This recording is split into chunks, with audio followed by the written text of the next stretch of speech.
Leibo is a professor at Russell Sage College. He is here now to talk to us more about these latest developments. Doctor, thanks for being with us here tonight. Oh, it's good to be here. Well, let's jump right into it. Secretary of State John Kerry says the Obama administration will hold Syria accountable for what he calls a moral obscenity. In the vernacular, those sound like fighting words. Well, you know, that moral obscenity started years ago when the civil war in Syria started.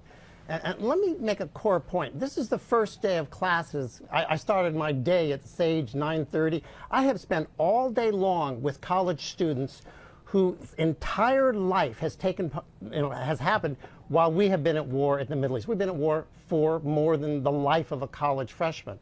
And the question becomes, however horrific this new stage is, does the United States have the ability to meaningfully intervene, alone or with others, in Syria? And the answer is no. I mean, the simple reality is, when you're trying to influence a country to do something externally to stop some foreign adventure, some foreign action, that can be done. But when you get to this kind of existential civil war, a zero-sum game, people in Syria, like in Egypt and others, don't really care what outsiders do. We do not have the ability to do anything other than to walk into a quagmire, which is the line between Arabs and Iranians, Sunni and Shia. We find ourselves, if we do this, in a struggle with our enemy of the last century, Russia, and depressingly, our enemy of the new century, Iran. This is not something we want to get involved in. But if we do get involved, which it sounds increasingly like might happen, what do you think would happen? What course would we take? Are we talking cruise missiles from the Mediterranean? Are we talking airstrikes?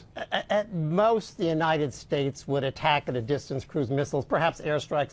The issue, though, is we get ourselves more involved. Are we in a position to affect what happens on the ground? No, they don't care.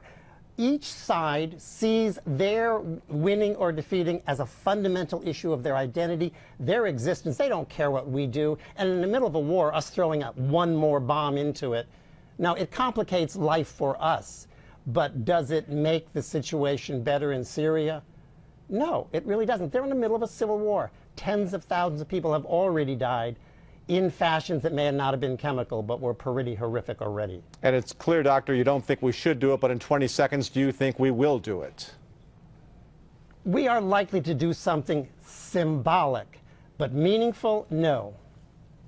Dr. Stephen Leibo from the Russell Sage College, we thank you so much, and I'm sure you'll spend a lot more time talking to your students about this in the coming days. Thank you so much for joining us. I'm sure of that. Yeah. Thank you. Well, it brings us to tonight's